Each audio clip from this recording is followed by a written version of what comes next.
হিমন্ত বিশ্ব শৰ্মাই দিল্লীত গৈ ভৰিত পৰি নৰেন্দ্ৰ মোদী আৰু অমিত শ্বাহক সেৱা কৰে। দিল্লীত গৈ অসমৰ বস্তুবিলাক চব অমিত শ্বাহ আৰু নৰেন্দ্ৰ মোদীক বিক্ৰী কৰি দিয়ে, অসমৰ সম্পদবিলাক। আৰু আমাৰ মানুহৰ ওপৰত, অসমৰ মানুহৰ ওপৰত বৰ মতা দেখুৱায়, একদম ডাঙৰ লিডাৰৰ নিচিনা। মই সেইকাৰণে কৈছোঁ, ইমান ডাঙৰ লিডাৰ নেদেখুৱাবা তুমি একো ৰজাডাল নোহোৱা।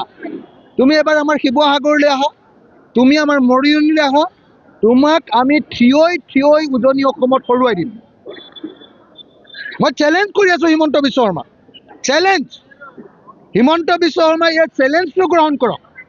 মই এই দুদিনত দুটা চেলেঞ্জ কৰিছিলোঁ যে তোমালোকে যে যোৱা 4 জানুৱাৰী তাৰিখৰ দিনা এটা সমষ্টিৰ পৰা 10,000কে ভোটাৰ তালিকাৰ পৰা ভোটাৰৰ নাম কৰ্তন কৰিম বুলি কৈছিলা। তোমালোকৰ সেই গোটেই কথাখিনি মই শুনি আছিলোঁ মনে মনে। গতিকে তোমালোকৰ 4 জানুৱাৰী তাৰিখৰ দিনা ৰাতি 8:01 পৰা ৰাতি 8:41 যিটো ভিডিঅ' আছিলে, ভিডিঅ' কনফাৰেন্স, সেইটো তোমালোকে মুকলি কৰি দিয়া, ৰাইজক দেখুৱাই দিয়া। তেওঁলোকে সেই চেলেঞ্জ গ্ৰহণ কৰিব নোৱাৰিলে, ভয় খালে। এতিয়া সেইকাৰণে কালি আমি গোটেই পলিটিকেল পাৰ্টি, কংগ্ৰেছ, ৰাইজৰ দল, জাতীয় পৰিষদ চবেই মিলি কালি আমি কি কৰিছোঁ, দিছপুৰ থানাত আমি কেছ দিছোঁ বিজেপিৰ সভাপতিৰ বিৰুদ্ধে। আৰু মই নিজেই ইলেকশ্যন কমিশ্যন অফ ইণ্ডিয়াক কমপ্লেইন দিছোঁ যে দিলীপ শইকীয়া আৰু বিজেপিয়ে আমাৰ ভোটাৰ তালিকাৰ পৰা বৈধ ভাৰতীয় মানুহৰ নাম কাটি দিব খুজিছে, বৈধ ভোটাৰৰ নাম কাটি দিব খুজিছে। এওঁলোকক ধৰিব লাগে, বিজেপিক ধৰিব লাগে, আৰু যাতে কোনোপধ্যে আমাৰ এনেকৈ ভোটাৰ তালিকাৰ পৰা নাম নাকাটে তাৰ ব্যৱস্থা কৰিব লাগে।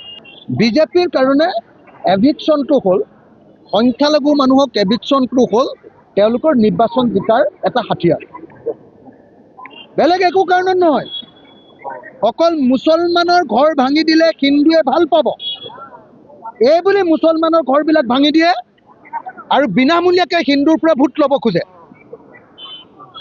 এইটোৱে তেওঁলোকৰ কৌশল নহয় জানো?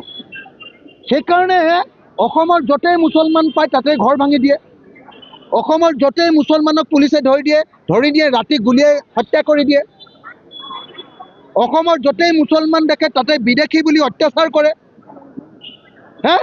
সেইকাৰণে মই হিমন্ত বিশ্ব শৰ্মাক চেলেঞ্জ কৰোঁ যে তুমি হিন্দু মুছলমানটো বন্ধ কৰা। আহা, তুমি কিমান কাম কৰিলা আৰু আমি কিমান কাম কৰিম, এইটোক লৈ তুমি চেলেঞ্জ কৰি মোৰ লগত ইলেকশ্যনত জিকা। আহা, তুমি মুছলমান হিন্দু কৰি ইলেকশ্যনত